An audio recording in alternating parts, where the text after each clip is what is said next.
Corona की तीसरी लहर को देखते हुए हरियाणा सरकार ने तैयारियां शुरू कर दी है। स्वास्थ्य विभाग के अतिरिक्त मुख्य सचिव राजीव अरोड़ा ने बताया कि कोरोना की तीसरी लहर को देखते हुए आज बैठक बुलाई गई, जिसमें विस्तार से चर्चा की गई। वहीं उन्होंने बताया कि अभी तक 1300 के करीब ब्लैक फंगस के मामले सामने आए हैं। इनमें से 800 के करीब एक्टिव केस हैं। इस बारे में खास बातचीत की है हमारे संवाददाता अनिल कुमार ने स्वास्थ्य विभाग के अतिरिक्त मुख्य सचिव राजीव अरोड़ा से। कोरोना की तीसरी लहर को देखते हुए आज स्वास्थ्य विभाग की बैठक हुई। इस बैठक में क्या फैसले लिए गए, इस मेरे साथ हैं स्वास्थ्य विभाग के अतिरिक्त मुख्य सचिव राजीव अरोड़ा। इनसे जानते हैं जी।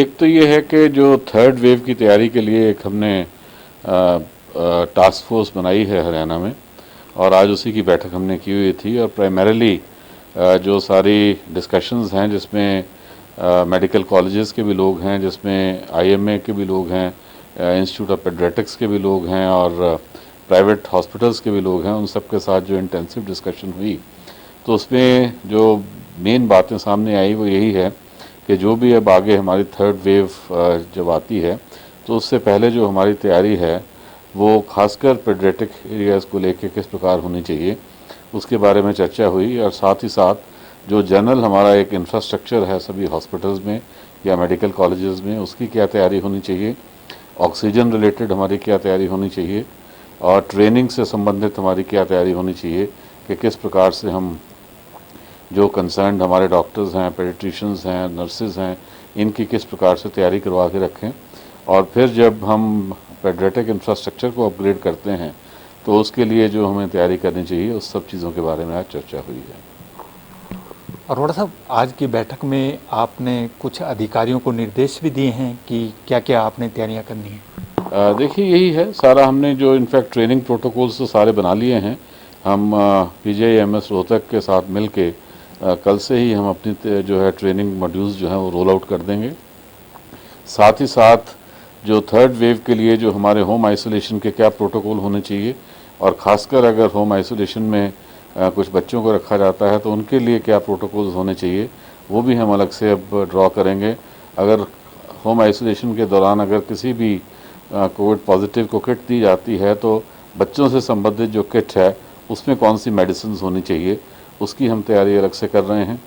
एंड सिमिलरली जितने हमारे सिविल हॉस्पिटल्स हैं, एंड सिमिलरली जो हमारे मेडिकल कॉलेजेस हैं, जिनके वाइस चांसलर और डायरेक्टर मेडिकल एजुकेशन रिप्रेजेंटेड थे उस कमेटी में, उनके द्वारा भी ये बताया गया कि किस प्रकार से वो अपने जो पेडियाट्रिक वार्ड्स का नंबर बढ़ाएंगे, और आईसीयू वार्ड्स का भी, जो क्रिटिकल आईसीयू वार्ड्स हैं उसके भी जो बेड्स हैं उनकी मात्रा कैसे बढ़ाएंगे।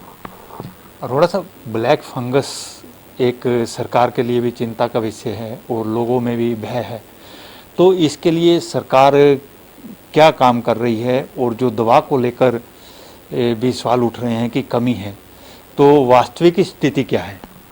देखिए, ब्लैक फंगस जो है एक जो एज ए साइड इफ़ेक्ट के तौर पे एकदम सडनली जो आना शुरू हुआ है कोविड पॉजिटिव पेशेंट्स के बाद में, तो इसमें डेफिनेटली ये एक काफ़ी घातक चीज़ है। एंड इसमें काफ़ी जो पेशेंट्स हैं उनको प्रॉब्लम्स भी आ रही हैं। एंड मेन चीज़ ये है कि जो इसकी मेडिसिन है उसकी अवेलेबिलिटी भी कोई बहुत ज़्यादा नहीं है, उपलब्धता नहीं है। आज के दिन हम 100% जो, क्योंकि ये इस मेडिसिन को भी गवर्नमेंट ऑफ इंडिया रेगुलेट कर रही है, और जो एलोकेशंस हैं वो सारी गवर्नमेंट ऑफ इंडिया से आ रही हैं, डिपेंडिंग ऑन के नंबर ऑफ पेशेंट्स कितने हैं उस स्टेट में। तो उसके मुताबिक जो भी हमें मेडिसिन आती हैं, हम उसको इमीडिएटली एक हमने एक्सपर्ट ग्रुप यहाँ बनाया हुआ है, और सभी पेशेंट्स जो सभी हॉस्पिटल्स, चाहे वो प्राइवेट हैं चाहे वो गवर्नमेंट हैं, उन सब के सभी पेशेंट्स का हमारे पास डाटा है, और जो भी हमारे पास मेडिसिन आती हैं प्रो डाटा हम सबको इमीडिएटली डिस्ट्रीब्यूट कर देते हैं।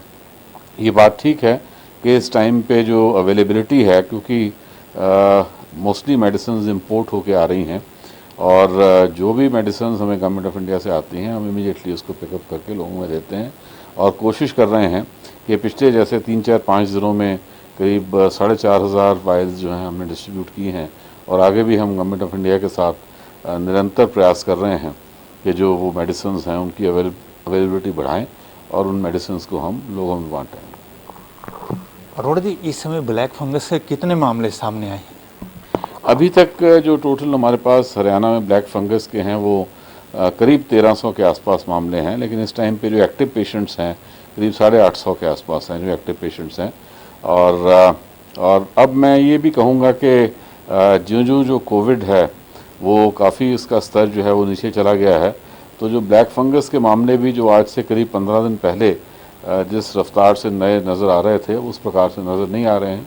उनके भी जो अब स्तर है कंपैरेटिवली काफ़ी डाउन है, लेकिन फिर भी जो पेशेंट्स अभी तक हॉस्पिटल्स में एडमिटेड हैं उनका जो पूरा उपचार करना, उनको मेडिसिन अवेलेबल करवाना और उनके लिए जो भी प्रयास हमारी तरफ से हो सकते हैं वो पूर्ण रूप से किए जा रहे हैं। अरोड़ा साहब, सरकार ने वैक्सीनेशन अभियान छेड़ रखा है, अभी तक हरियाणा में कितनी कोरोना वैक्सीन लोगों को लग गई है और आगे की क्या तैयारियां हैं? जो हरियाणा गवर्नमेंट है वो भारत सरकार की जो वैक्सीनेशन पॉलिसी है उसको फॉलो कर रही है और अभी तक हरियाणा में करीब 62 लाख डोजेज़ जो हैं वो एडमिनिस्टर हो चुकी हैं।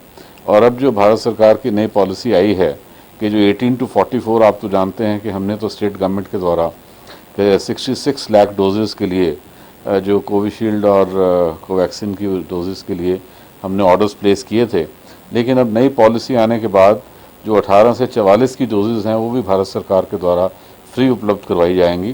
तो इसलिए आगे से हम कोई भी परचेजेज जो हैं वो अब स्टेट की तरफ से नहीं कर रहे हैं और जो भी वैक्सीन हमें भारत सरकार से मुहैया करवाया जाएगा उसको हम 18 से लेके और सभी जो एज ग्रुप्स उसके ऊपर वाले हैं उन सब के ऊपर यूज़ करेंगे। ये थे मेरे साथ स्वास्थ्य विभाग के अतिरिक्त मुख्य सचिव राजीव अरोड़ा। इन्होंने बताया कि कोरोना की तीसरी लहर को देखते हुए स्वास्थ्य विभाग ने अपनी तैयारियां शुरू कर दी हैं। इसके साथ साथ इन्होंने ये भी बताया कि कोरोना महामारी से निपटने के लिए वैक्सीनेशन अभियान छेड़ रखा है और अभी तक 62 लाख वैक्सीन लगाई जा चुकी है। Anil Kumar, total news, Chandigarh.